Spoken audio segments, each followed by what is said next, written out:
where we left off last week. We want to talk about this Moses. But today something very interesting happens that I think will be relevant to the majority of us. You would remember from last week that God was angry with the people of Israel and wanted to destroy them, and Moses enters into a negotiation with God, and God said, okay, fine, I will not do what I intend to do. And then we are told after that, God says to Moses, let these people now move on from Mount Sinai and march towards the land of Canaan, the land that I promised them.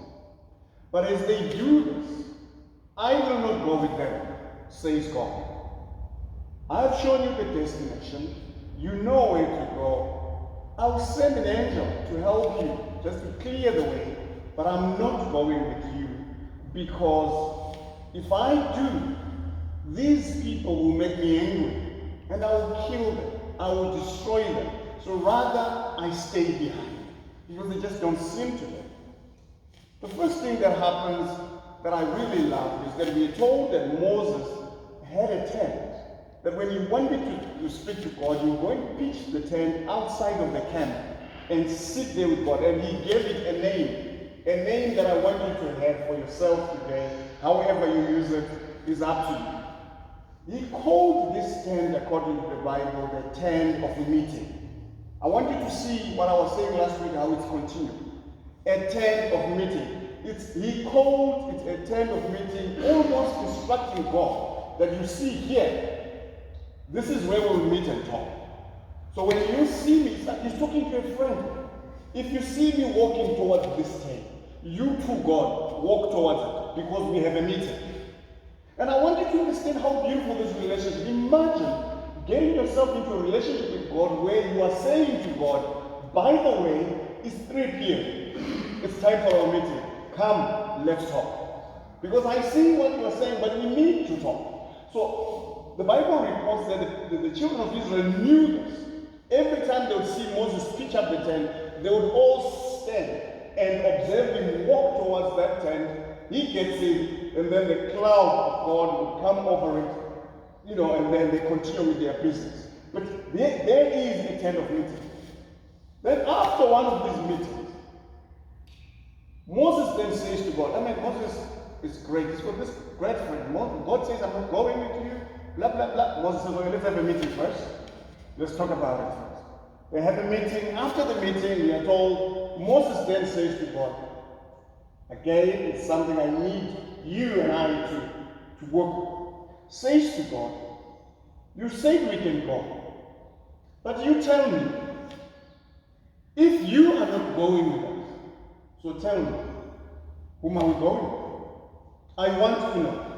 Tell us whom we're going with. Before I go back to what Moses intended, let me just add something that might not really fit in here. As we remember Luke the physician, I want you to think about how careful Jesus was in choosing the team of people around him, including Luke, a doctor.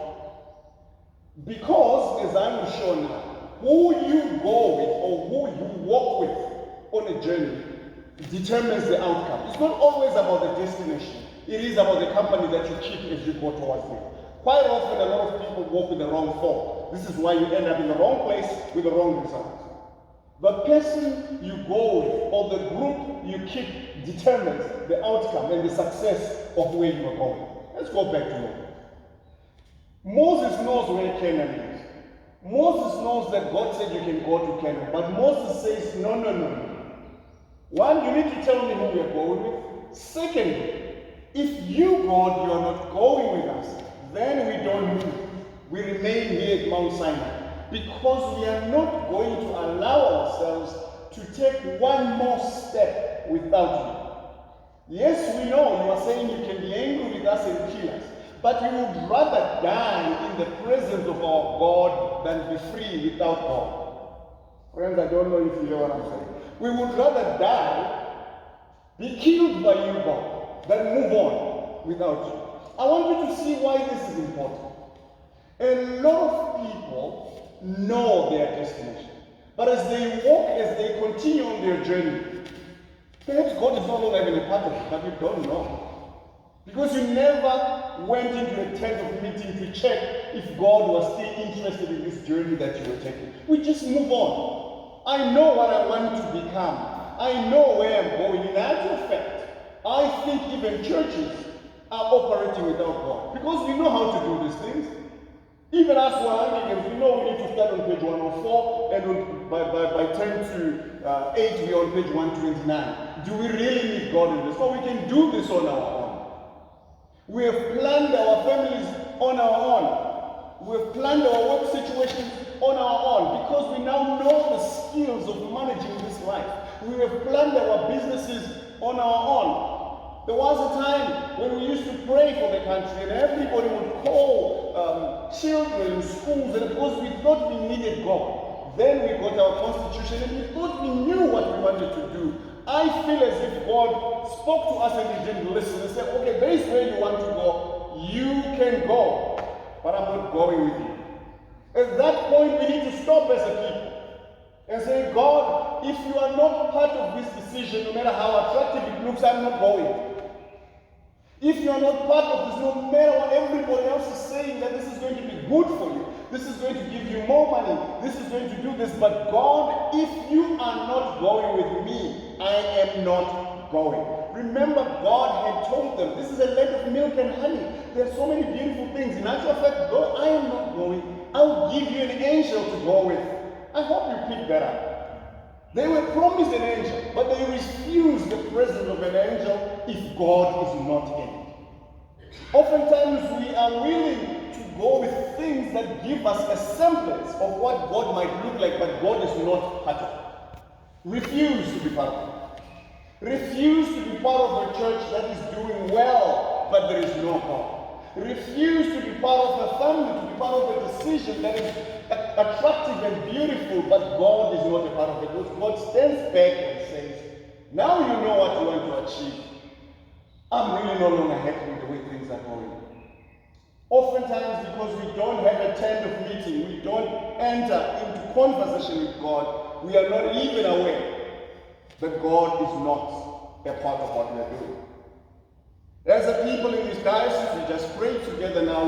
We are on a journey to seek out God's face because we need a bishop, right?